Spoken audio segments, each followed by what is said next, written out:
তার ছানাদের নিয়ে থাকতো। রাজহাঁসটা ছিল খুবই সহজ সরল। দিনে সে তার ছানাদের নিয়ে চড়িয়ে বেড়াতো। আর সন্ধ্যা হলেই সে ছানাদের নিয়ে বড় আম গাছের নিচে এসে থাকতো। আম গাছটায় সেই বছর অনেক আম ধরেছিল, আর কিছু কিছু আম পেকেও গিয়েছিল।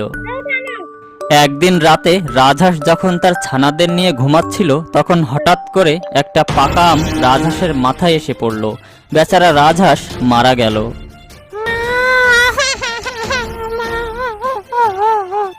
ভাই, মা উঠছে না কেন? তার কি হয়েছে?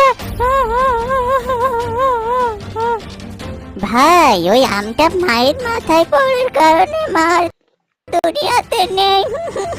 মা আমাদের ছেড়ে অনেক দূরে চলে গেছে। এটা তুমি কি বলছো ভাই? রাজহাঁস মরে যাওয়ায় তার ছানারা অনেক